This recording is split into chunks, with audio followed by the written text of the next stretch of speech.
أما بعد فقد قال الله تبارك وتعالى كما ورد في سورة البقرة أعوذ بالله من الشيطان الرجيم بسم الله الرحمن الرحيم الله ولي الذين آمنوا يخرجهم من الظلمات إلى النور والذين كفروا أولياؤهم الطاغوت يخرجونهم من النور إلى الظلمات أولئك أصحاب النار هم فيها خالدون صدق الله العظيم رب اشرح لي صدري ويسر لي أمري واحلل عقدة من لساني يفقهوا قولي اللهم ربنا ألهمنا رشدنا وأعذنا من شرور أنفسنا اللهم أرنا الحق حقا وارزقنا اتباعه وأرنا الباطل باطلا وارزقنا اجتنابه آمین یا رب العالمین۔ میں نے عرض کیا تھا کہ سورہ بقرہ کا 34واں رکوع اسی طرح کا عظمت کا اور اہمیت کا حامل ہے جس طرح کا 21واں رکوع جو ہم پڑھ چکے ہیں۔ اسی طریقے سے وہ بھی 4 آیات پر مشتمل تھا، یہ بھی 4 آیات پر، اور پھر آخری رکوع جو آئے گا جو 3 آیات پر مشتمل ہوگا اس کو بھی اسی فہرست میں درج کیجیے۔ 34ویں رکوع کی 3 آیات ہم پڑھ چکے ہیں۔ آیت الکرسی، ایک اس سے قبل کی آیت، ایک ماہ بعد کی آیت۔ اب یہ اس کی آخری آیت ہے۔ اللہ ولی الذین آمنوا، اللہ ولی ہے اہل ایمان کا۔ یہ لفظ جو ہے عربی زبان کا بہت گاڑھا لفظ ہے، اس کا مفہوم بہت وسیع ہے، مددگار، حمایتی، پشت پناہ، یہ تمام کیفیات جمع کی جائے تو لفظ ولی بنتا ہے۔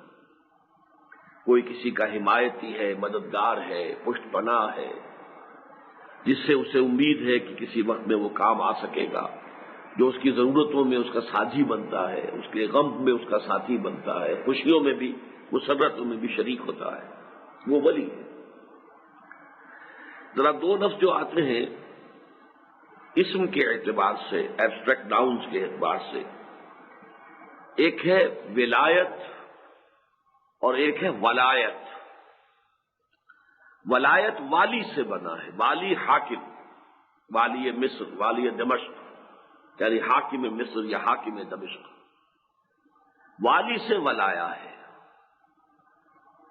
جیسے کہ ہنالک الولایۃ للہ الحق، سورہ کہف میں فرمایا بادشاہی، اختیار، حکومت تو صرف اللہ ہی کے لیے ہے جو ذات حق ہے سبحانہ و تعالی۔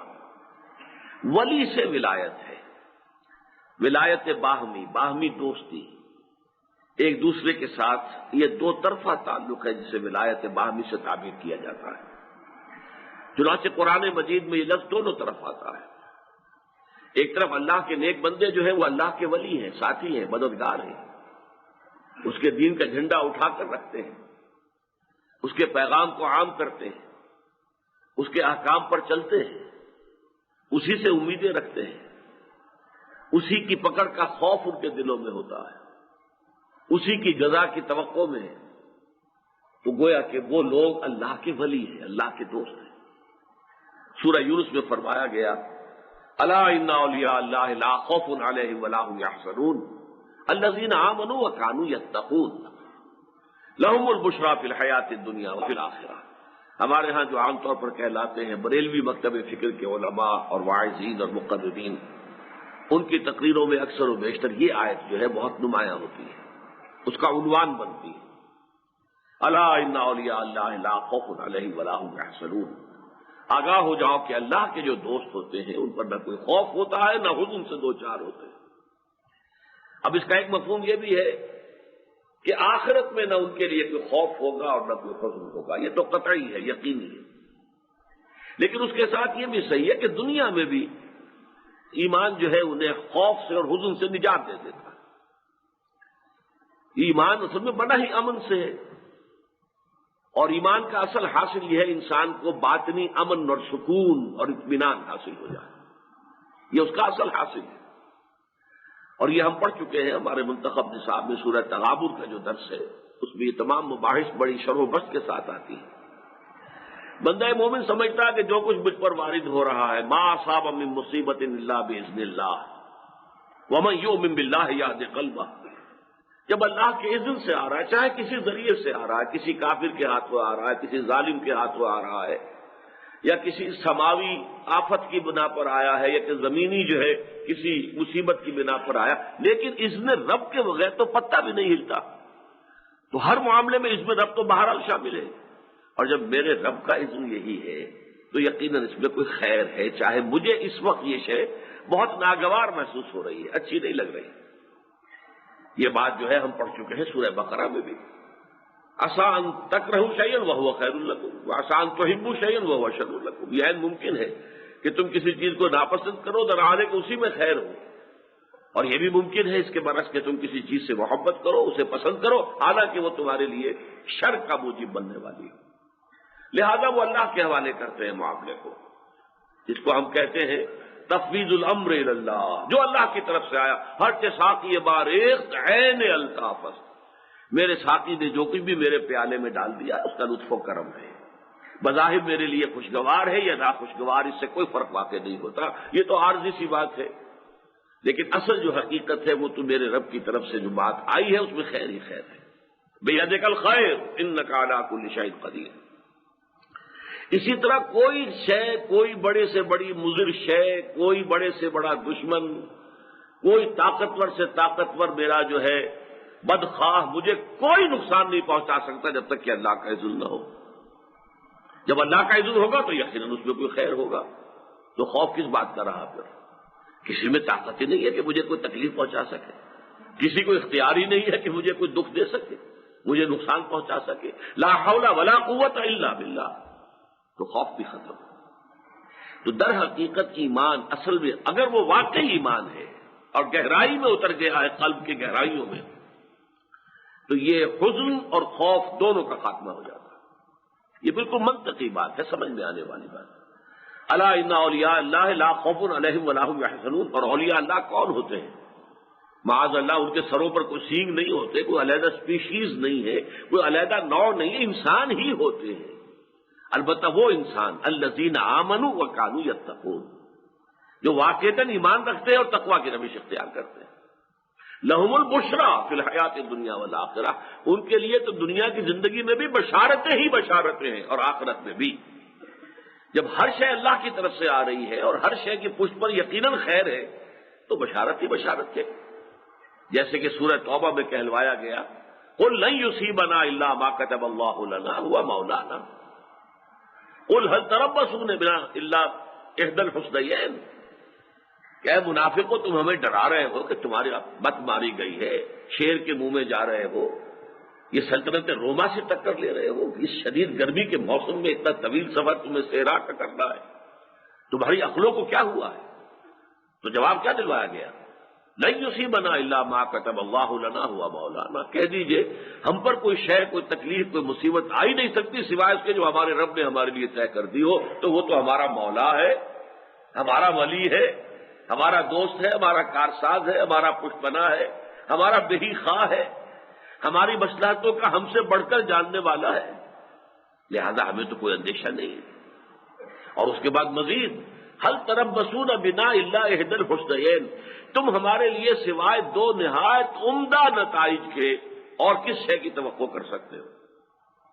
دیکھو ہم جو جا رہے ہیں سلطنت روما سے ٹکر لینے، دو ہی امکان ہے نا. یا تو ہم فتح مند ہو کر واپس آ جائیں گے تو تم بھی مانو گے کہ ہم کامیاب ہو گئے.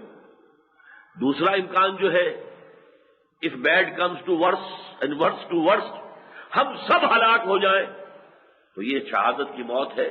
اور شہادت ہے مطلوب و مقصود مومن، نہ مال غنیمت نہ کشمت کشائی. ہمارے لیے یہ بھی انتہائی بڑی کامیابی ہے. تو اب ہمارے لیے تو کسی برائی کا سوال ہی پیدا نہیں ہوتا. منحصر مرنے پہ ہو جس کی امید، نا امیدی اس کی دیکھا چاہیے. جس شخص کے لیے کہ کامیابی ہی یہ ہو کہ وہ اپنی جان دے دے، اب اس کے لیے ناکامی کا کیا سوال ہے؟ نا امیدی اس کی دیکھا چاہیے. یہ ہے معاملہ اصل میں ولایت باہمی. لیکن یہ دو طرفہ ہے، ایک طرفہ نہیں ہے. جیسے اللہ کے ساتھ بہت سے معاملات میں قرآن میں یہ دو طرفہ بات آئی ہے. سورہ بقرہ میں ہم پڑھ چکے ہیں 18ویں رکوع کے آخر میں فاذکرونی اذکرکم. دیکھو تم مجھے یاد رکھو میں تمہیں یاد رکھوں گا. احادیث میں آتا ہے تم میری طرف چل کر آؤ گے میں دوڑ کر آؤں گا، تم بارش برآؤ گے میں ہاتھ برآؤں گا.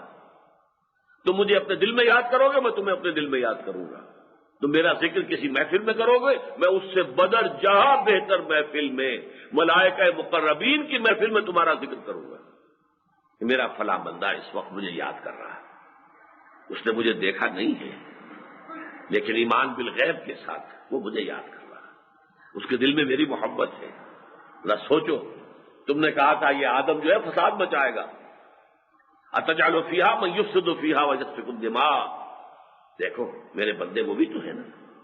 تو اللہ تعالیٰ فخر کرتا ہے اپنے بندوں پر جو اس کے دین کے لیے محنت کر رہے ہو، جد و جہد کر رہے ہو، اس کی جزا کی امید میں تن من دھن لگا رہے ہو. تو یہ دو طرفہ تعلق ہے. ان تنصروا اللہ ینصرکم، اگر تم اللہ کی مدد کرو گے اللہ تمہاری مدد کرے گا. بالکل اسی طرح یہاں آیا ہے کہ اللہ بھی ولی ہے. اگر اہل ایمان ولی ہے اللہ کے تو اللہ بھی ولی ہے. یہ دو طرفہ تعلق ہے. یہ ولایت باہمی جسے میں نے کہا.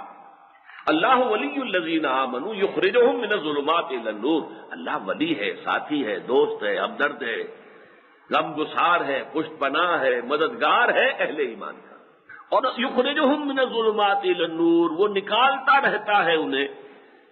یہ فعل مضارع ہے جس پر تسلسل ہوتا ہے. وہ مسلسل انہیں نکالتا رہتا ہے اندھیروں سے روشنی کی طرف. یعنی یوں نہ سمجھو کہ یہ بس ایک دم کوئی کام ہو جانے والا ہے. ذہنی گمراہیوں سے بھی انسان رفتہ رفتہ نکلتا ہے. اخلاقی بھی اگر اس کے اندر کوئی عیوب ہیں، کوئی خرابیاں ہیں، ان سے بھی انسان دفعتاً تو نہیں پاک ہو جائے گا، وقت لگے گا. گویا کہ وہ نظری اور فکری اندھیرے ہوں یا عملی اور اخلاقی اندھیرے ہوں، اللہ تعالیٰ انہیں مسلسل ان اندھیروں سے نکال کر روشنی میں لاتا رہتا ہے. ان کے اندر روشنی، نور جو ہے بڑھتا رہتا ہے ان کی زندگیوں میں، اور ظلمتیں جو ہیں وہ ان کی کمی ہوتی چلی جاتی ہے. یخرجہم من الظلمات الی النور والذین کفروا. اب یہ آ چکا تھا اس سے پچھلی آیت میں لفظ طاغوت آیا تھا. فمن یکفر بالطاغوت ویؤمن باللہ. اصل میں ایمان باللہ وہ معتبر ہے جو طاغوت کے کفر کے ساتھ ہو. اگر طاغوت سے بھی دوستی ہے اور اللہ سے بھی دوستی ہے تو اللہ کو ایسی دوستی پسند نہیں ہے. اللہ تو چاہتا ہے یکسو، جس کو کہا گیا ہے حنیفہ حنیفہ، اور یہ لفظ بار بار قرآن میں آتا حضرت ابراہیم کے لیے. حنیفہ وہ بالکل یکسو تھا.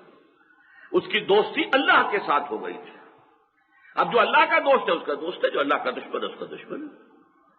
من احب للہ وابغض للہ واعطى للہ ومنع للہ فقد استکمل الایمان. جس نے اگر محبت کی تو صرف اللہ کے لیے کی، بغض اور عداوت کسی سے رکھا تو صرف اللہ کی وجہ سے رکھا، اپنی نفسانیت کی وجہ سے نہیں. اور کسی کو کچھ دیا تو صرف اللہ کے لیے دیا کہ اللہ کو اس کا دینا پسند ہے. اور کسی سے کچھ روکا تو اپنے کسی ذاتی انتقام کے جذبے کے تحت نہیں، بلکہ اس لیے روکا کہ اللہ کو اس کا روکنا پسند ہے. اگر یہ آپ کے اعمال کا مرکز و محور ذات باری بن جائے تو ایمان کی تکمیل ہوتی ہے. من احب للہ وابغض للہ واعطى للہ ومنع للہ فقد استکمل الایمان. تو طاغوت کا کفر جب تک نہیں ہے، اور کفر کے 3 درجے ہیں. اولاً کم سے کم شدید نفرت ہو. ظاہر بات ہے کہ اس کے پہلے جو نفی ہوگی اس کے ساتھ موالات نہ ہو، اس کے ساتھ دوستیاں نہ ہو، اس کے ساتھ وفاداریاں نہ ہو، اس کی چاکری نہ ہو، اس کو پروموٹ کرنے کے لیے بھاگ دوڑ نہ ہو رہی ہو. طاغوت، اور یہ میں بیان کر چکا ہوں پچھلے اتوار کو، طاغوت سے مراد کیا ہے؟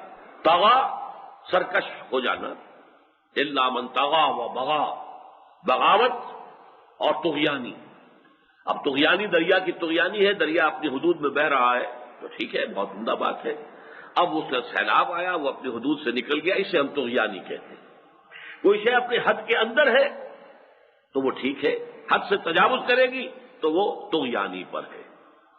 انسان کا مقام ہے عبدیت. وما خلقت الجن والانس الا لیعبدون. میں نے انسانوں اور جنوں کو نہیں پیدا کیا مگر صرف اس لیے کہ میری بندگی کرے. یہ مقام بندگی ہے. بقول شیخ سعدی، زندگی آمد برائے بندگی، زندگی بے بندگی شرمندگی. جو بھی اس بندگی کے مقام سے ہٹ گیا، اٹھ گیا، سرکش ہو گیا، وہی طاغوت ہے. وہ انسان بھی ہو سکتا ہے، وہ جنات بھی ہیں، وہ افراد بھی ہو سکتے ہیں، وہ ادارے بھی ہو سکتے ہیں. آج کا سب سے بڑا طاغوت انسانی حاکمیت پر مبنی نظام ہے. جیسے سب سے بڑا طاغوت انہ طغی اذهب الی فرعون انہ طغی، موسیٰ سے کہا گیا تھا جاؤ فرعون کی طرف، وہ سرکش ہو گیا ہے، حد سے تجاوز کر گیا ہے، وہ خود بادشاہ بن کر بیٹھ گیا ہے، بادشاہت تو اللہ کے لیے، الا لہ الملک، بادشاہی اللہ کی۔ نمرود ہے جس کا ذکر ابھی آئے گا، تو وہ بھی بادشاہی کا مدعی تھا، آج عوام حاکمیت کے مدعی بن گئے ہیں۔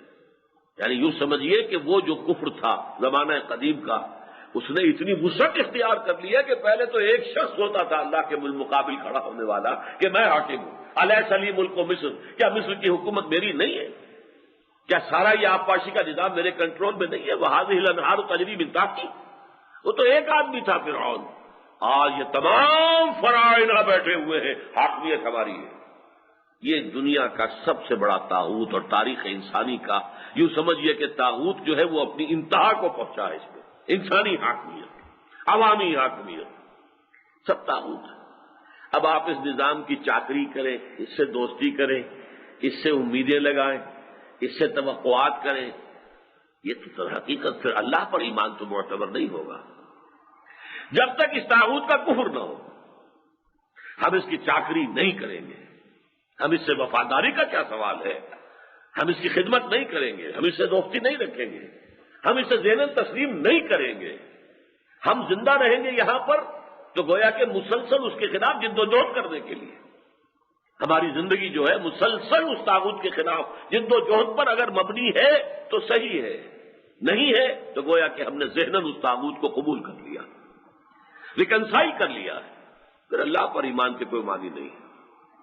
وَمَن يَكْفُرْ بِالطَّاغُوتِ وَيُؤْمِن بِاللَّهِ، یہ تو میں نے نفی کی بات کہی، دوستی نہ ہو، چاکری نہ ہو، وفاداری نہ ہو، ریکنسائل نہ کرے، ذہن تسلیم نہ کرے، اس کے بعد یہ کہ نفرت ہو شدید دل میں، اور یہ کم سے کم زبان سے اس کے خلاف اعلان کرتا رہے، کہتا رہے کہ میں اس کو نہیں مانتا، اور پھر یہ کہ اس سے بھی بڑھ کر یہ ہے طاقت کے ساتھ اس کے خلاف کھڑا ہو جائے، جمعیت فراہم کرے، جماعت فراہم کرے، قوت فراہم کرے، اور پھر اس طاغوت کا تختہ الٹنے کے لیے میدان میں آئے۔ اگر یہ ہے تو پھر ایمان باللہ معتبر ہے، اگر یہ طرز عمل نہیں ہے تو پھر ایمان باللہ معتبر نہیں ہے۔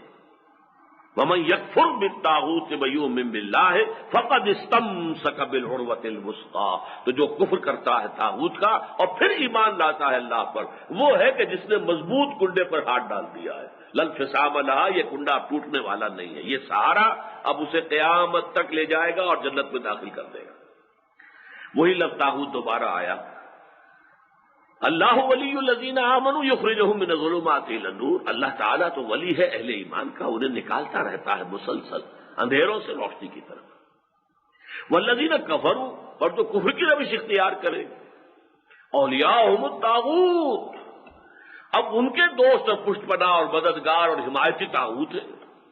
الکفر ملت واحدہ، کفر تو چاہے وہ جنات کا ہو، انسانوں کا ہو، افراد کا ہو، اداروں کا ہو، انسٹیٹیوشنز کا ہو، اسٹیٹ کا ہو، یہ سب ایک الکفر ملت واحدہ، یہ طاغوت ایک ہی حقیقت ہے اور یہ ایک دوسرے کو سپورٹ کرتے ہیں۔ لہذا اب ان کا کام تو یہ ہے کہ اور تھوڑی بہت بھی رمق روشنی کی کسی کے پاس تھی تو اس سے بھی اس کو محروم کرتے چلے جائیں۔ یخرجونہم من النور الی الظلمات، کوئی نور، کوئی روشنی، کوئی رمق اس کی، کوئی چمک اگر تھوڑی بہت کہیں سے مل گئی تھی، کوئی والدین سے وراثت میں کہیں مل گئی تھی کچھ باتیں، ان کے اوپر کچھ یقین تھا دل میں، رفتہ رفتہ وہ سارا کا سارا ختم ہو جائے۔ مجھے وہ شعر یاد آ رہے ہیں اقبال کے، اصل میں مجھے تو پچھلے سال ہی پہلی مرتبہ سننے کا اتفاق ہوا، میرے ذہن میں اشعار نہیں تھے، اور یہ بھی امریکہ میں ایک ڈاکٹر صاحب نے مجھے سنا ہے، میں ان کا بہت مشکور ہوں۔ ای بنوک ای فکر چالاک یہود، یہ جو بینکنگ کا نظام ہے، بینک کی جمع بنوک، یہ یہودیوں کے چالاک اور عیار ذہن کی پیداوار ہے۔ ای بنوک ای فکر چالاک یہود، نور حق از سینہ آدم ربود، آدم کے سینے سے حق کا نور اس نے زائل کر دیا، ختم کر دیا۔ وہ جو اللہ نے اپنی روح میں سے پھونکا تھا، وَنَفَخْتُ فِيهِ مِن رُوحِي، وہ زائل ہو گیا نور خداوندی کا، اب وہ ایک درندہ بن کر رہ گیا ہے، آدمی درندہ بے دندان و چنگ۔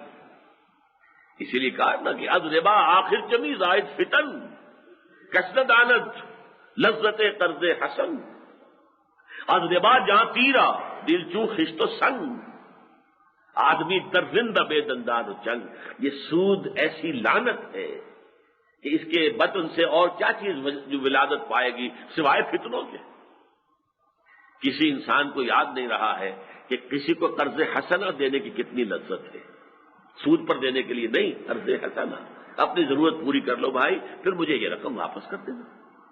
اس سے بھی اگلا مقام ہے کہ صدقہ ہی کر دو، دے ہی دو، ورنہ یہ کہ ذرا نیچے اتر رہے ہو، you are not ready to part with your money, ٹھیک ہے آپ اپنا کام چلا لیں، پھر مجھے واپس کر دیجیے، قرض حسنہ ہے، آپ نے ایک بھائی کی مدد کی ہے، اس میں جو لذت ہے، کسب دانت لذت قرض حسن۔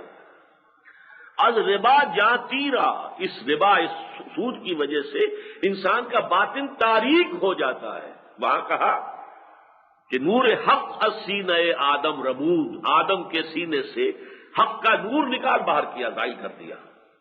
یہاں کہہ رہے ہیں از ربا جاں تیرا، انسان کا باطن جو ہے وہ تنگ و تاریک ہو جاتا ہے، دل چوں خشت و سنگ، اور دل ایسا ہو جاتا ہے کہ جیسے پتھر یا اینٹ۔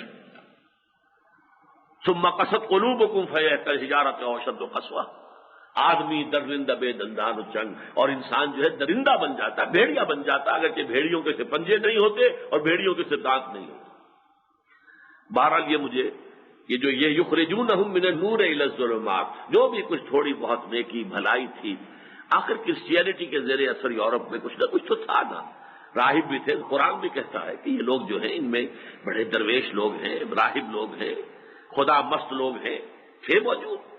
وہ ہیرا راہب تھا جس نے کہ حضور کو بچپن میں پہچان لیا ہے، وہ بھی ایک راہب تھا جس نے حضرت سلمان فارسی کو بتایا تھا کہ آخری نبوت کا ظہور جو ہے میرا اندازہ ہے کہ اس کا وقت آ گیا ہے، اب جاؤ جنوب کی طرف کھجوروں کی سرزمین میں آخری نبی کا ظہور ہوگا، اور اسی سے وہ پہنچے حضور کے قدموں تک۔ وہ بھی ایک راہب تھا، عیسائی، تو عیسائیوں میں ایسے لوگ موجود تھے، لیکن یہ یہودیوں نے ان کے اندر اس شجر خبیثہ کی تخم ریزی کر کے سود کا جو معاملہ ہے ڈال کر ان کے اندر سے اس انسانیت کو، اس روحانیت کو سرے سے سلب کر دیا۔ اور دوسرا ڈاکہ انہوں نے ڈالا ہے انسان کی عفت اور عصمت اور حیا پر اور شرم پر، بے شرم کر کر، بے حیا باش اور ہر چے خائی کن، ایک دفعہ حیا کا پردہ اٹھا دو پھر جو چاہو کرو، بات ختم ہو جائے گی۔ وہ دونوں کام کیے ہیں یہودیوں نے یورپ کے ساتھ، ایسا بدلہ لیا ہے عیسائیوں سے۔ واقعہ یہ کہ عیسائیوں نے انہیں بہت پرسیکیوٹ کیا تھا، اس میں کوئی شک نہیں، مسلمانوں نے تو انہیں پناہ دی ہے، پہلے مغربی یورپ میں ہسپانیہ میں پناہ دی ہے، بن گوریون خود کہتا ہے Muslim Spain was the golden era of our diaspora, ہمارے یہ انتشار کا دور جو ہے جو 70 عیسوی سے شروع ہوا تھا اور 1917 میں آ کر ختم ہوا ہے، اس پورے تقریباً 2000 سال کے دوران میں ہمارا جو عہد زرعی ہے وہ مسلم اسپین ہے، اور اس کے بعد ترکوں نے ان کو پناہ دی ہے، اس لیے کہ جس وقت عربوں کا یا بربروں کا جو اقتدار کا سورج غروب ہو رہا تھا یورپ کے مغرب میں، اسپین جو ہے وہ تو مغرب ہے نا، جنوب مغرب ہے یورپ کا، وہاں جبکہ سورج غروب ہو رہا تھا مسلمانوں کے اقتدار کا، این اسی وقت سائملٹینیسلی مشرق سے سورج طلوع ہو رہا تھا، ترک جو ہے یورپ میں داخل ہو رہے تھے، اور سلطان محمد فاتح وہ آ رہا تھا قسطنطنیہ فتح کرتا، اور یہ کہ ایسٹرن یورپ کا کتنا بڑا علاقہ، پھر وہاں انہیں پناہ ملی، لیکن عیسائیوں نے انہیں بھگوڑا ہے بری طریقے سے، اس کا انتقام انہوں نے لیا، اور آج یہ انتقام پوری نوع انسانی سے لے رہے ہیں، وہی بینکنگ کا نظام ورلڈ بینک اور IMF کے ذریعے سے، اور یہ سارا جو قاہرہ کانفرنس، بیجنگ +5 کانفرنس، اس کے ذریعے سے شرم اور حیا کا جو ہے پردہ بالکل چاک کر دیا جائے پوری نوع انسانی کا، یہ ان کے پیش نظر ہے، تاکہ انسان حیوان یا درندہ بن کر رہ جائے، بس اللہ فیصل، وہ ورکر ہوگا، کام کرے، جیسے کہ آپ حیوان کو بارہ چارہ ڈالتے ہیں، دودھ لینا ہے اس سے، یا گھوڑے کو تانگے میں جوتنا ہے تو کچھ نہ کچھ کھلانا پڑے گا، اس حد تک ان کو سسٹین کرنے کے لیے باقی ساری دنیا کی دولت سود کے ذریعے سے ہمارے پاس جمع ہوتی جائے گی۔ بہرحال یہ آیت مبارکہ بڑی اہم ہے، اللہ ولی الذین آمنوا، اللہم ربنا اجعلنا منہم، اللہ تعالی ہمیں بھی ان میں شامل کرے جن کے بارے میں اللہ فرما رہا میں ان کا دوست ہوں، مجھ پناہ ہوں، مددگار ہوں، حمایتی ہوں۔ اللہ ولی الذین آمنوا یخرجہم من الظلمات الی النور والذین کفروا اولیاءہم الطاغوت یخرجونہم من النور الی الظلمات اللہم ربنا لا تجعلنا منہم اولئک اصحاب النار ہم فیہا خالدون، یہ ہیں آگ کے لوگ، آگ والے، آگ میں رہنے والے جس میں کہ وہ ہمیشہ ہمیش رہیں گے۔ اعاذنا اللہ من ھذا، اللہ تعالی ہمیں اس سے اپنی پناہ میں رکھے۔ اب دیکھیے جو اگلا رکوع ہے اس کی بھی 3 آیات ہیں، اس میں 3 واقعات کا تذکرہ ہے۔ اول و آخر یعنی پہلے اور تیسرے واقعے کا تعلق حضرت ابراہیم کی شخصیت سے ہے۔ پہلا واقعہ وہ ہے کہ حضرت ابراہیم علیہ السلام کا جو مناظرہ کہہ لیں، مجادلہ کہہ لیں، محاجہ کہہ لیں، جو کہ وقت کا جو وہاں کا فرعون تھا، جو نمرود اصل میں عراق کے بادشاہوں کا لقب تھا، فرعون مصر کے حکمرانوں کا لقب تھا۔ مختلف ممالک جیسے قیصر روم، تو قیصر در حقیقت رومیوں کا تھا۔ کسرا جو ہے وہ ایران کا بادشاہ، کوئی نام ہر وقت کا کسرا علیحدہ ہوگا، لیکن یہ کہ کسرا ان کا ایک لقب تھا، کسرا، قیصر، اسی طرح تبابع یہ ہوتے تھے یمن کے۔ مختلف ہے کہ جو یہ لقب ہوتے تھے۔ تو جو عراق کا بادشاہ ہوتا تھا وہ نمرود، اس کے ساتھ جو مناظرہ ہوا، محاجہ ہوا، اور یہ سمجھیے کہ حضرت ابراہیم کے اللہ تعالیٰ نے جو امتحانات دیے ہیں توحید کے، ان کے ضمن میں یہ بھی ایک بڑا اہم اور جان گسل امتحان تھا۔ شہنشاہ وقت کے دربار میں پیشی، کس بے خوفی کے ساتھ اور کس جرت کے ساتھ، جرت بے باکانہ، میں رندانہ کا لفظ استعمال نہیں کر سکتا، محاورے کے طور پر تو آتا ہے جرت رندانہ، لیکن جرت بے باکانہ جو ہے۔ اور جو آخری واقعہ حضرت ابراہیم کا، وہ ان کی داخلی ایمانی کیفیت کے ضمن میں اللہ کے ساتھ ایک معاملہ۔ اب یہی انسانی شخصیت کے 2 رخ ہیں۔ ایک آپ کا اللہ پر کتنا ایمان ہے، کتنا توکل ہے، کتنا اس کی رضا پر آپ راضی ہیں، یہ آپ کی باطنی کیفیت ہے۔ دین کا لب لباب تو یہ ہے، اصل میں اصل جڑ بنیاد اس کی اساس وہ یہ ہے۔ جتنا جتنا ایمان گہرا ہوتا جائے گا اتنا ہی تفویض الامر الی اللہ، توکل علی اللہ، راضی برضائے خداوندی، یہ کیفیت بڑھتی چلی جائے گی۔ اور دوسری طرف عمل صالح کے ساتھ ساتھ حق کا اعلان اور بڑے سے بڑے خطرے کے مقابلے میں کھڑے ہو جانا اور وہاں پہ حق کی بات کہنا، جیسے کہ حضور نے فرمایا کہ افضل الجہاد کلمۃ حق عند سلطان جائر، کوئی شہنشاہ ہو، بادشاہ ہو، ظالم، خوخار، اور اس کے سامنے کھڑے ہو کر کوئی اللہ کا بندہ کلمہ حق کہے جرت کے ساتھ، یہ بہت بڑا جہاد ہے۔ تو حضرت ابراہیم کی زندگی کے یہ 2 پہلو اس رکوع میں آ رہے ہیں، اور درمیان میں واقعہ آ رہا ہے حضرت عزیر علیہ الصلوۃ والسلام کا۔ الم تر الی الذی حاج ابراہیم فی ربہ ان آتاہ اللہ الملک۔ یہ نوٹ کر لیجیے، اب حضرت ابراہیم علیہ السلام اصل میں عراقی تھے۔ یہ کیلڈیا یہ کہلاتی ہے مملکت، یہ آج کا عراق، اور بیبیلونیا بھی کہلاتا ہے، یہ اس لیے کہ اس کا صدر مقام بابل تھا۔ تو یہ ایک ملک ہے، اور اس کے بادشاہ ہوتے تھے نمرود۔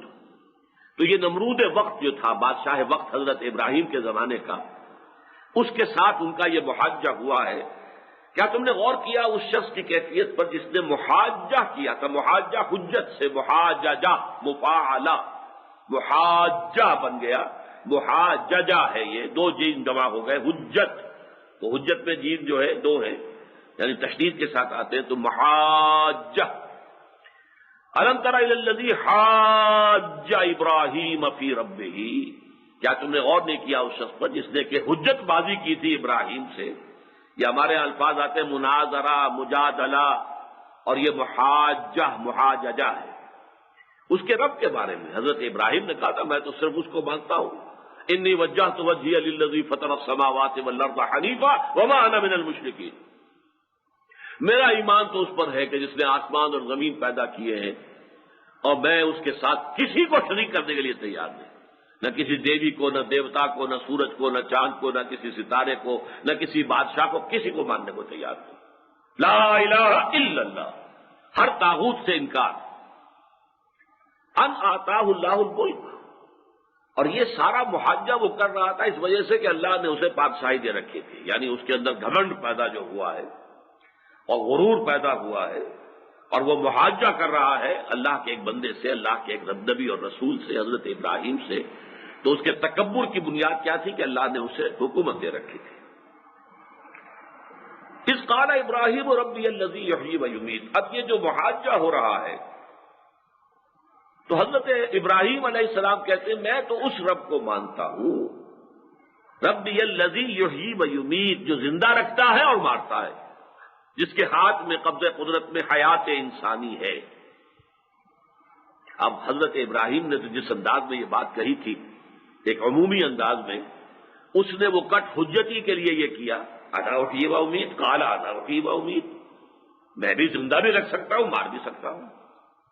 چنانچہ فوری طور پر تفصیلات ایسے آتی ہیں کہ اس وقت کے قید خانے میں دو قیدی تھے کنڈمڈ، جنہیں پھانسی کا یا قتل کی سزا ہو چکی تھی، دونوں کو بلایا، ایک کو اسی وقت کہا جاؤ تم آزاد ہو، دیکھو میں نے اسے زندہ رکھا، اور ایک کی گردن وہیں پر مار دی گئی، دیکھو میں نے اس کو مار دیا، یہ اختیار میرے پاس بھی ہے، لہذا مانو مجھے، میں بھی رب ہوں، مالک ہوں، حاکم ہوں، آقا ہوں، مختار ہوں، انا وحی و امید۔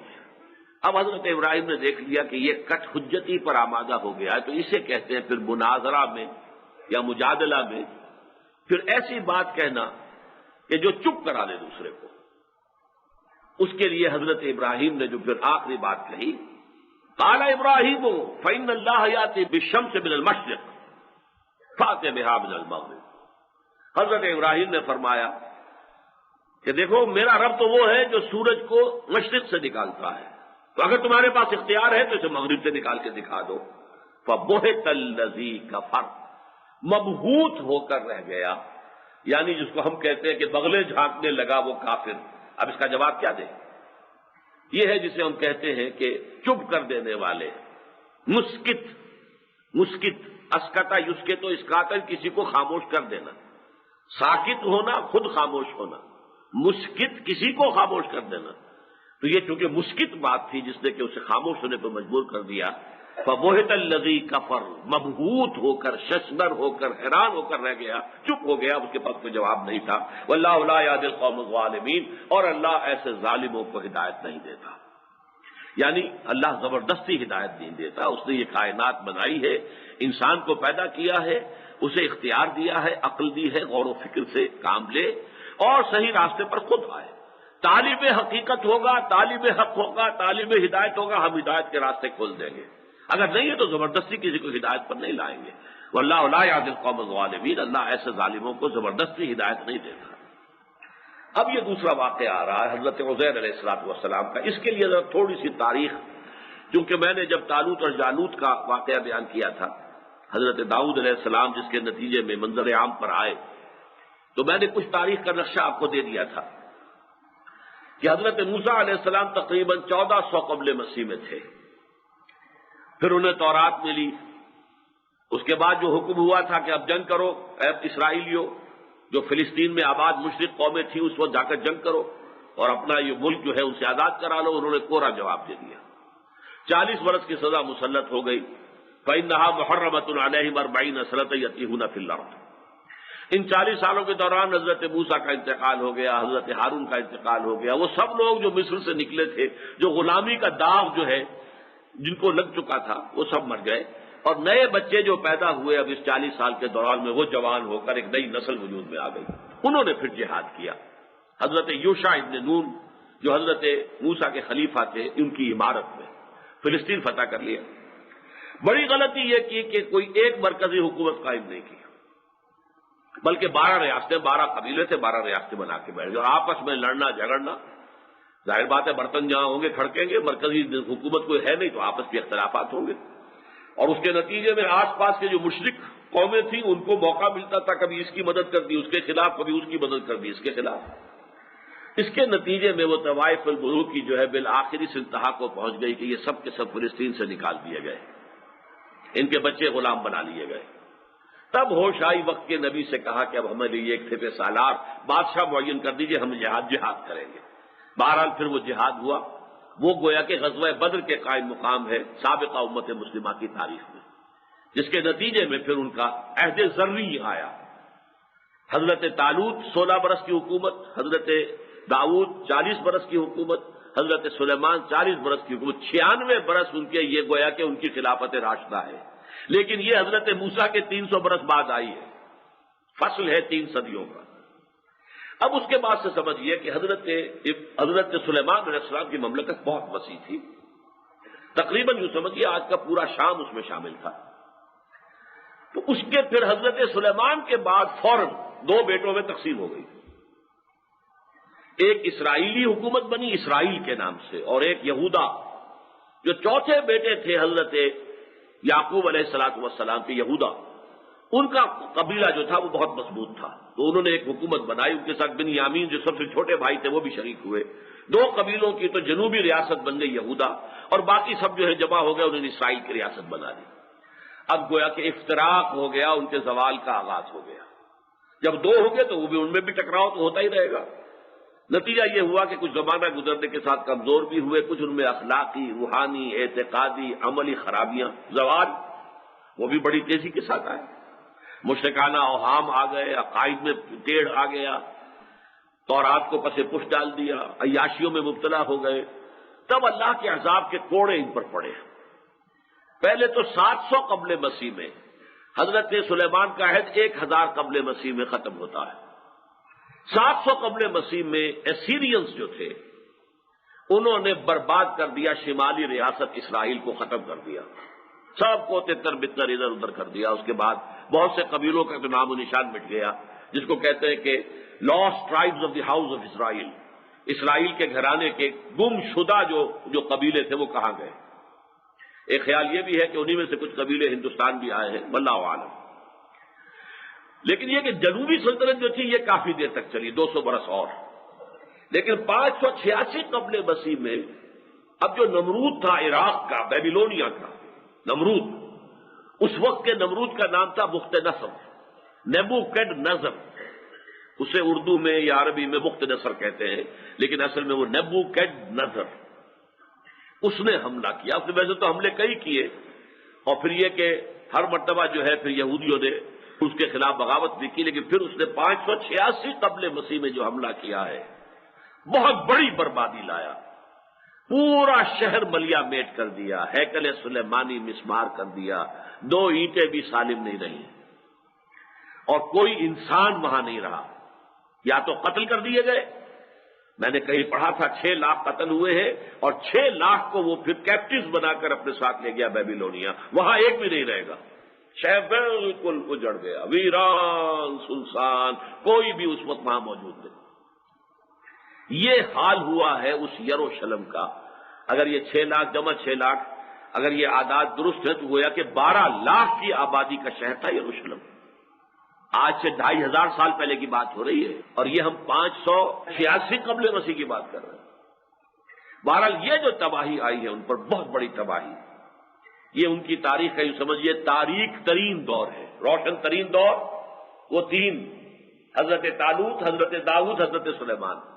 اور تاریخ ترین زمانہ یہ آیا کہ یروشلم برباد، ہیکل سلیمانی، ٹیمپل آف سولومن جسے کہتے ہیں وہ مسمار، لاکھوں انسان قتل، اور باقی کو وہ بھیڑ بکریوں کی طرح ہانک کر لے گیا بیبیلونیا، وہاں کیپٹیوٹی میں رہے. اس کے بعد ایسا ہوا، اب دیکھیے نقشہ جو آج ہے دنیا میں تقریباً وہی نقشہ ہی 2500 سال پہلے بھی تھا. اس وقت اسرائیل ہے اور فلسطین جس میں کہ جھگڑے ہو رہے ہیں، اوپر لبنان ہے وغیرہ، یہ تمام علاقہ تو تھا گویا کہ یہودیوں کا. اس کے مشرق میں یہ عراق تھا، یہ نمرودوں کا علاقہ ہے. حضرت ابراہیم کی پیدائش یہیں کی تھی، اگرچہ پھر ہجرت کر کے جا کے آباد وہ شام میں ہوئے. اس کے مشرق میں ایران. ایران میں اس وقت تک 2 مملکتیں ہوتی تھیں، پارس اور میڈیا. لیکن یہ کہ ایک عظیم شخصیت ابھری، سائرس یا خورس، خسرو بھی کہتے ہیں اس کو، اور اسی کو قرآن میں ذوالقرنین کہا گیا ہے. اور اس موضوع پر مولانا ابوالکلام آزاد نے جو بحث کی ہے اپنی ترجمان القرآن میں، بہت قیمتی ہے. تاریخ کے اس حصے کو جاننے کے لیے اس کا مطالعہ بہت مفید ہے. یہ شخص سائرس بہت نیک تھا، اور معلوم ہوتا ہے کہ زرتشت جو تھے، آج ان کا مذہب جو ہے بگڑ گیا ہے، لیکن وہ بھی معلوم ہوتا ہے کہ نبی تھے اللہ کے. جیسے کہ گوتم بدھ کے بارے میں خیال ہے کہ اللہ کے نبی تھے، اسی طرح زرتشت بھی اللہ کے نبی تھے. اور ان کی تربیت جو ہے اس کو عمل داخل ہے اس شخصیت کے اندر. خسرو یہ چونکہ ایک شہزادہ تھا جس کو کہ قتل کرنے کے درپے تھے لوگ، تو یہ کہیں جنگلوں میں رہا ہے، وہاں اس نے پرورش پائی ہے، اور اسی میں کہیں اسی زمانے میں یہ حضرت زرتشت اگر وہ واقعی اللہ کے نبی تھے، لیکن یہ تو معلوم ہوتا موحد کامل تھے، آخرت پر ان کا یقین مکمل تھا، توحید کامل. سورہ کہف کے اندر ذوالقرنین کا واقعہ پڑھیے تو معلوم ہوتا ہے کسی نبی کی داستان پڑھ رہے ہیں. ان کی تربیت میں جو